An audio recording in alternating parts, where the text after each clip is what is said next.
A lot of twists and turns. Woo. That was a great little bass fill there. Back to E major for a second. He's kind of doing the minor third to major third kind of.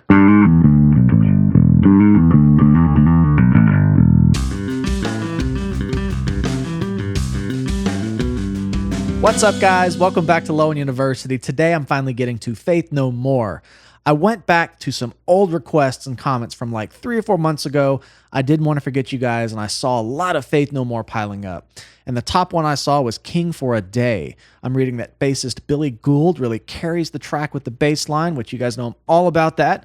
So we're going to be checking out King for a Day. This is off of their 5th studio album, King for a Day, Fool for a Lifetime, released in 1995. I have never listened to this band in my life, besides the song Epic, and I was familiar with Mike Patton with Mr. Bungle far before I found out about Faith No More. So let's get into it. King for a Day, Faith No More.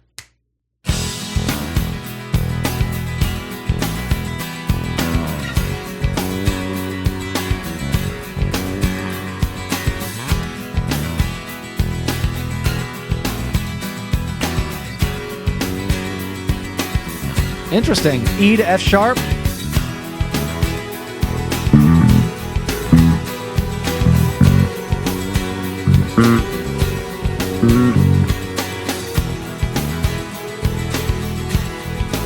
Really groovy bass line. Like the tone. Really sticky and just popping.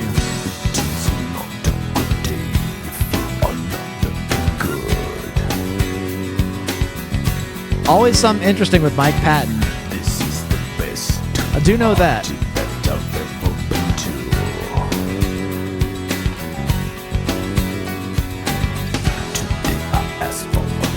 So far, it's hovering around those 2 chords. We're in E major to start. We're going to the 2 chord, but it's kind of a suspended chord. That's why it kind of has that rub and those top notes on the guitar chord. And this chord progression sounds familiar. It's like when you take an E major chord on a guitar and you just slide that same position up 2 frets, then you get sort of an F sharp major chord with a suspended 4th, if I'm hearing this right. So it kind of gives it that kind of sound. You know, a lot of other notes ringing out, but the bass line's kind of outlining that.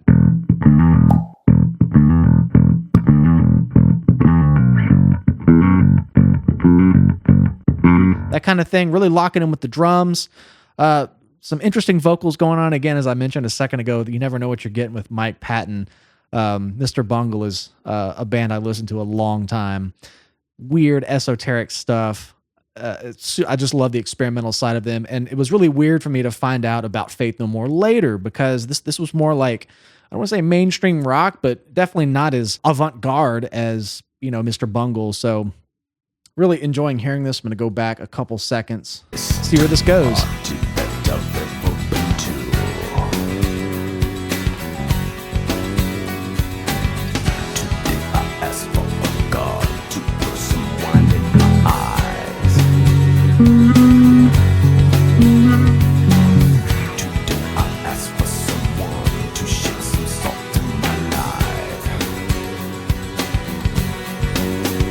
Love that piano.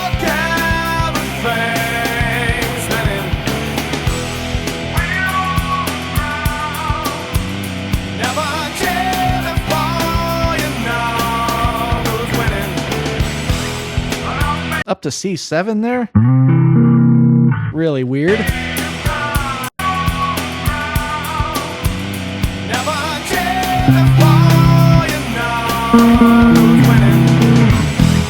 That's bizarre. Really cool.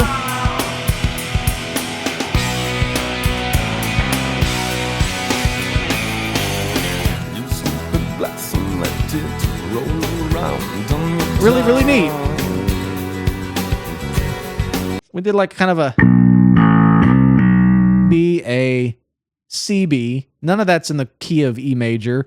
So they're kind of going outside of the key. I wouldn't say it's a key change, but what's cool is the bass line's kind of keeping that same. He's doing that little kind of, I don't want to say a trill, but he's kind of just vibratoing that note on the end of every phrase. He's kind of keeping that same thing, that same common thread running through those chord changes.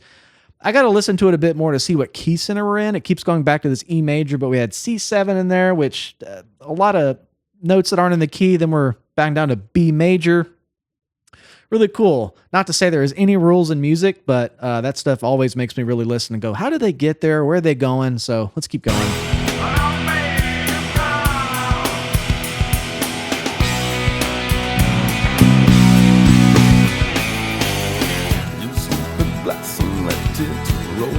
Got metal there for a second.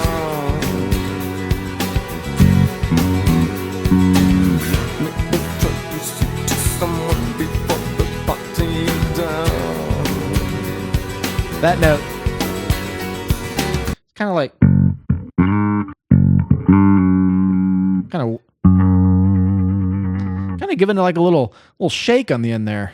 Someone to look to and need, all in one, all in one. If you give them everything, he will give you more.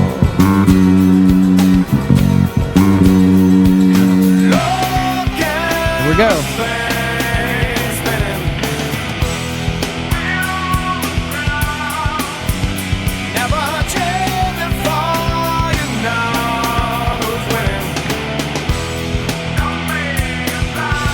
It's the weirdest chord to go to there.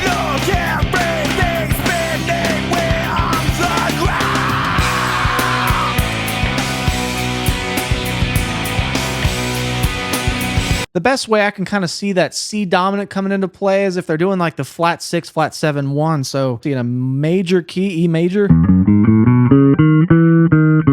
the 6 and the 7 in that key are C sharp, D sharp, and then E. That's the sixth note of the scale. So you make a chord off of that. It's the 6th chord, D sharp and E. So if you flat the 6, you go to C. And if you flat the 7, you go from D sharp to D. Then when you go back to the 1, you're back to the major 1. Very common chord progression. I'm not sure if that's kind of what they're doing here, but if it is, it's a very clever way of doing it because it kind of gives it that kind of thing there.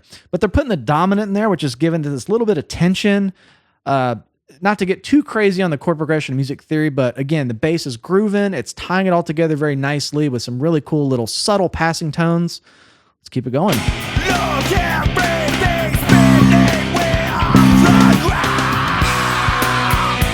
See, they went to that D major for a second, so that's what makes me think that.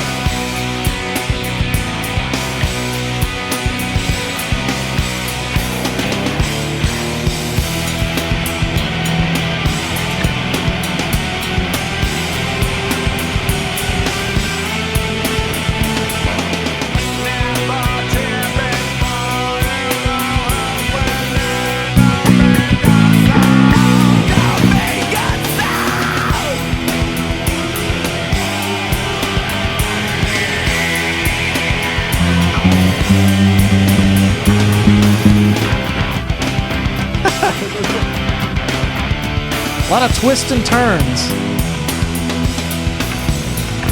Woo.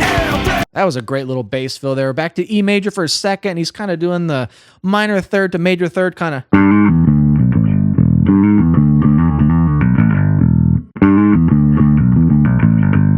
Really heard that there. Good bass tone. Again, it's got that kind of sticky quality that just... Sticky is a good word for it. I don't know if I've used that word in any of my videos before, but that's what his bass tone. It's got a good amount of grit, warmth, but it's not too like overpowering anything. Fitting right within the kick drum is kind of why I say that, and that was pretty clear from the start.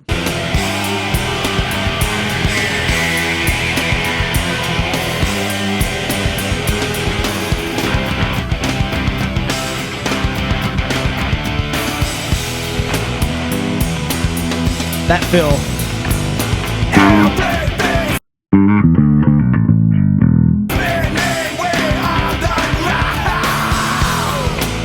There it was. That was the flat 6, flat 7, major 1. You'll hear it go from the C major to the D major, back to the E major.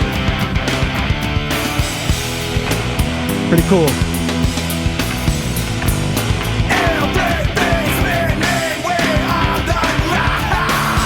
Did it again. Woo!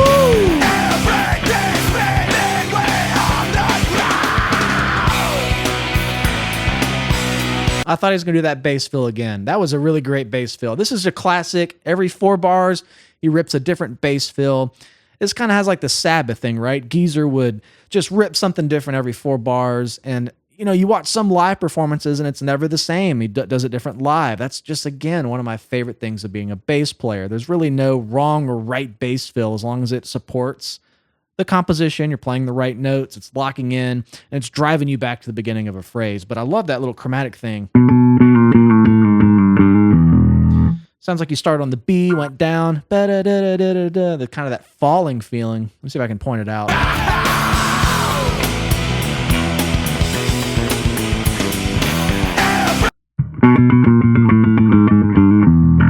It's kind of like Iron Maiden-ish almost.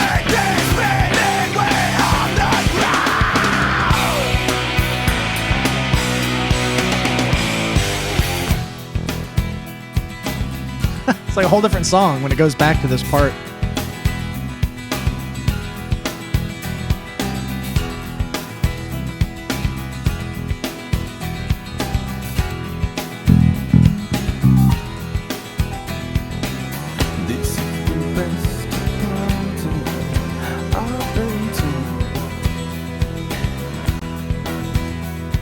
Okay, it sounds like we're back in E major, but the bass line has changed a note or two. It's now touching on that C natural. Whereas in the beginning, if you go back and listen to how this started, I'm not going to stay here. I just want to kind of compare for you. So I'm at 413. Let's jump back right here.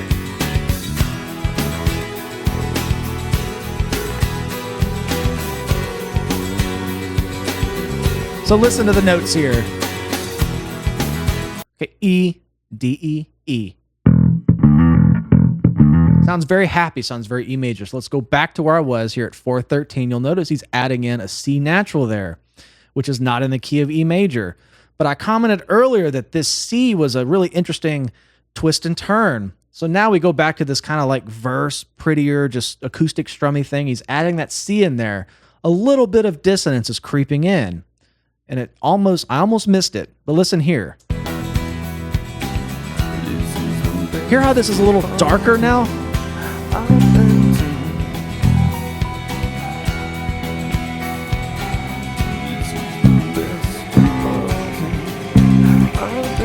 It's touching on that C, just something I noticed.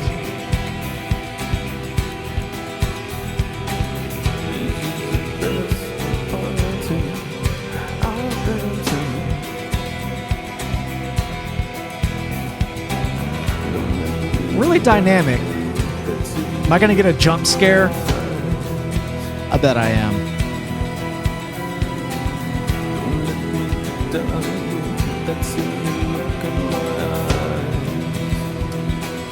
Very subtle layers of other tense notes there.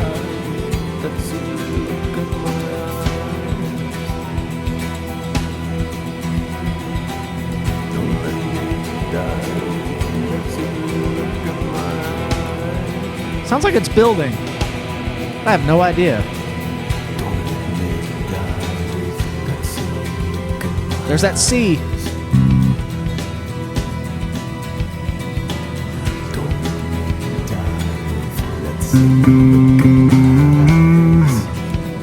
Slight change.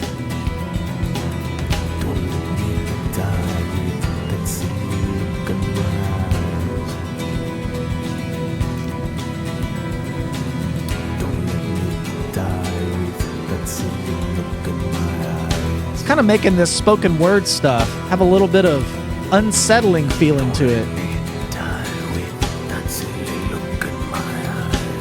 Still touching that C. I also hear like an F natural in there. They're touching on that kind of tonality every now and then, so we're kind of strumming along in E major. Going back to that C natural, but every now and then I hear these.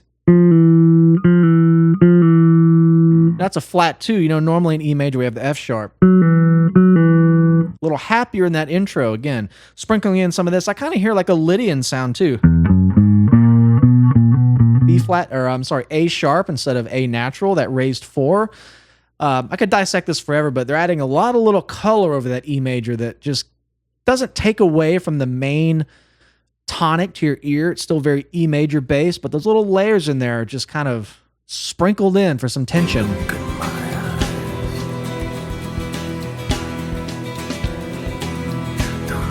I don't know if this is going to go anywhere. Probably the next song on the album, that's my guess.